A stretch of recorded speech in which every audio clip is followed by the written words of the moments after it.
jewellery is the precious embodiment of the stories that we live in our lives, and it tells the story of humanity.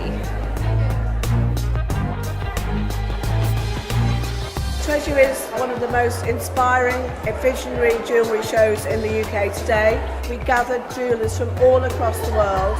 We really researched all year to find the very best people, from fine jewellery to fashion jewellery.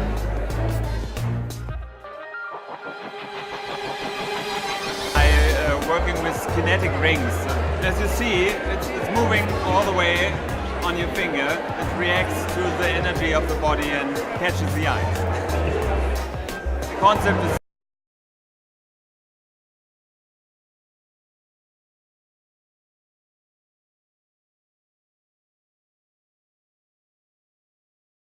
do these things and try now to find bigger markets for something like it. I don't really have a jewellery background. I studied sculpture and fine art, and sort of the concept behind my work is really important to me. So it's all about sort of storytelling, that ideas of fairy tale, something light, something dark. So the collection is based on two elements. So you have the rabbit and you have the skull. The skull stands for death, and the rabbit in a way stands for fertility and birth. It's quite nice because it sort of goes in a cycle. It's again a kind of very playful way of looking at something quite serious in life. I've done Treasure every single year since it started.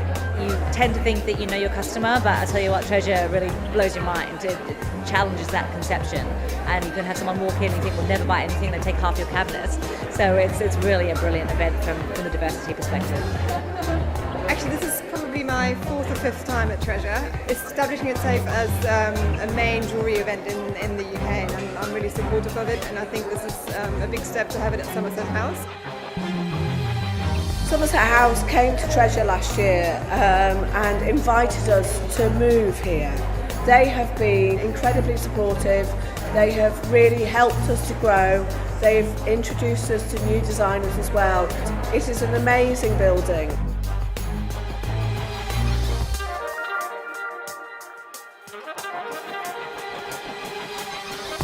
I think jewellery is the precious embodiment of the stories that we live in our lives. And if you look back at any ancient civilization, things you find from them are the belt buckles, the jewellery, and the stories on the walls, the caves. And the jewellery is really the thing that's passed on through generations, and it tells the story of humanity.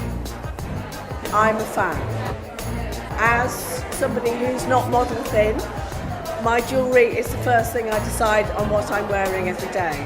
I'm passionately a fan of great craft and great design.